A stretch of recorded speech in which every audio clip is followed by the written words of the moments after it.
তুমি বাঙালি হও বা অবাঙালি, আলুর দম মোটামুটি সবাই খেতে ভালোবাসে। এই পদটি খুব সামান্য উপকরণ আর অল্প সময়ের মধ্যেই হয়ে যায়, কিন্তু এর টেস্ট থাকে মারাত্মক। এটা এমনই একটা ডিশ যেটা রুটি, লুচি, পরোটা, পোলাও, কচুরি সবের সাথে একদম ফাটাফাটি ভাবে যায়। তো আজকে তোমাদের সাথে শেয়ার করতে চলেছি নিরামিষ আলুর দমের রেসিপি। আমি মুন, আর welcome back to my channel explore happiness with Moon. সবাই আশা করছি খুব ভালো আছে। আলুর দমের প্রধান উপকরণ হচ্ছে আলু, আর এটা আমি আগে থেকেই সেদ্ধ করে রেখেছি ভালোভাবে।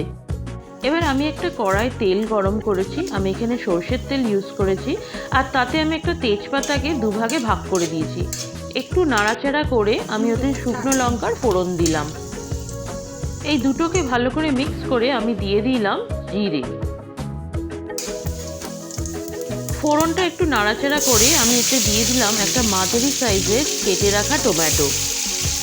টমেটোটা দেওয়ার পরেই আমি আলাদা করে বেছে রাখা মটরশুঁটিটা দিয়ে দিলাম, তার সাথে দিলাম অল্প সামান্য নুন। এবারে এই সবজিগুলোকে আমরা ভেজে নেব একসাথে। খুব বেশি ভাজার দরকার নেই, সামান্য ভাজা হয়ে গেলেই আমরা দিয়ে দেবো সেদ্ধ করে রাখা আলুটা, আর এরপরে এটাকে নাড়াচাড়া করব।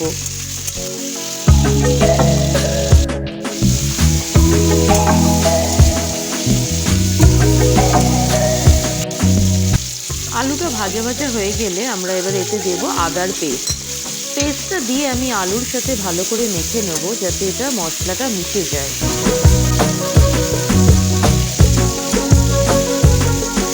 কিছুক্ষণ নাড়াচাড়া করার পরে দেখবে অল্প অল্প তেল ছাড়ছে, আর এইটাই হচ্ছে রাইট টাইম মশলা দেওয়ার। আমরা প্রথমে দিলাম হলুদ 1 চামচ, লঙ্কা গুঁড়ো 1 চা চামচ, আর দিলাম জিরে গুঁড়ো 1 চা চামচ। সব মশলাগুলো দেওয়ার পরে মিডিয়াম ফ্লেমে হালকা করে তুমি নাড়বে।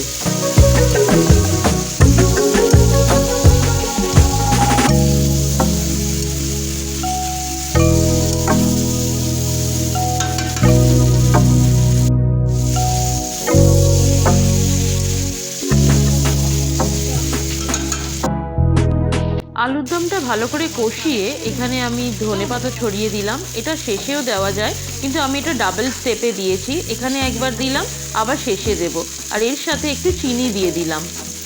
নিরামিষ তরকারিতে অবশ্যই সামান্য চিনি দেবেন, এতে টেস্ট আরও বাড়ে।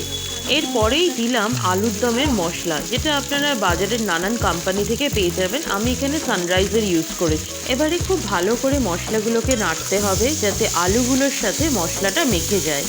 আলুগুলো খুব ভালো করে কষা হয়ে গেলে এর মধ্যে দিয়ে দেব জল। আবার জলের পরিমাণটা তোমরা তোমাদের গ্রেভি অনুযায়ী করো। কেউ ড্রাই চায়, কেউ ঝোল চায়, সেটা তোমাদের রিকোয়ারমেন্ট অনুযায়ী জলটা দিও।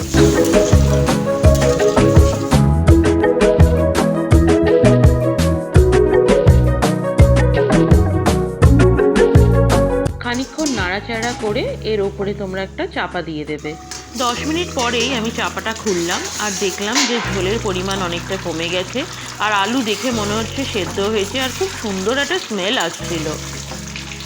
পরে তোমরা কয়েকটা আলু একটুখানি ভেঙে দেবে, যাতে তোমরা বুঝতে পারো যে আলু সেদ্ধ হয়েছে কতটা, আর কতটা সেদ্ধ বাকি।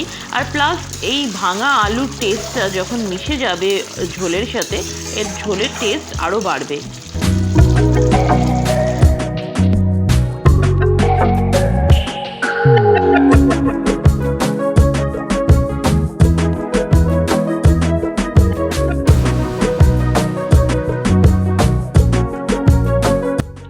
ব্যাস, আমাদের আলুর দমটা রেডি হয়ে গেছে। আর একে সাজানোর জন্য ওপরে দিয়ে দিলাম হচ্ছে আবার কুচানো ধনেপাতা। আমাদের বাড়িতে ধনেপাতার ফ্লেভার আর ফ্রেগরেন্স খুব পছন্দ করে, তাই আমরা একটুখানি এক্সেস দিই। আর তোমরা যদি মনে করো এর থেকে একটু কম দেবে, তাও দিতে পারো, কিন্তু চেষ্টা করবে ধনেপাতাটা দেওয়ার, কারণ এটা একটা ন্যাচারাল ইনগ্রিডিয়েন্ট, যেটা আলুর দমের টেস্ট, কালার আর টেক্সচার খুব সুন্দরভাবে এনহ্যান্স করে।